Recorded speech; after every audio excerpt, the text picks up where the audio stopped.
Sit down. Enough. You don't put your hands on my flight attendant. Enough. Scenes like this are becoming all too common, according to the International Air Transport Association. In this case, a man stormed the cockpit while the plane was taxiing. He injured a flight attendant before one of the pilots forced him down.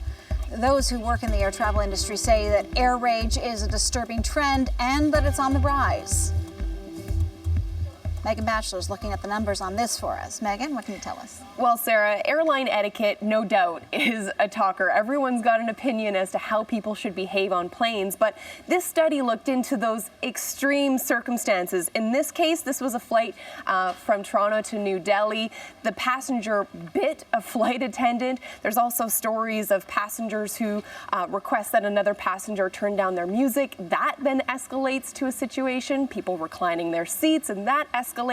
So the International Air Transport Association looked into these sorts of instances and looked at just how often these air rage incidents are happening. And here's a look at some of those specific numbers that they found. So they found that these kinds of incidents are up 17% since 2015. So from 2007 to 2015, there were over 49,000 cases like this. In 2015 alone, there were 10,000. And so that means that from 2007 to 2015, one in every 1,600 flights, there was an air rage incident.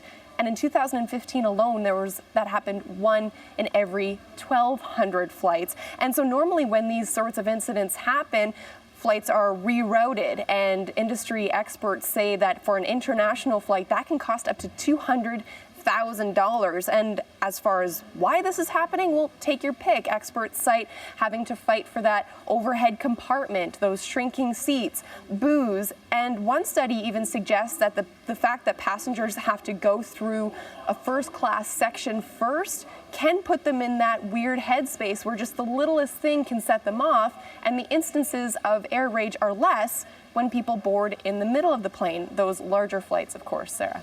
So not only are the instances up, I guess, we're also got more video of it because of cell phone capabilities. Of course. And it begs the question then, what's going to be done about this? I guess maybe we shouldn't recline our seats. That's my theory. You know that. Let's not get into that. The study also found that 23% of these instances are happening because of drugs and alcohol. And so the IATA is asking airlines to do something about that. And one European line actually stopped selling booze before 8 o'clock in the morning. And this organization is also asking bar operators at the airports to perhaps flag what could become unruly passengers before they get on the plane, because as I'm sure you can understand, taking care of something like this on a plane, way different than on the ground. Less booze, no reclining.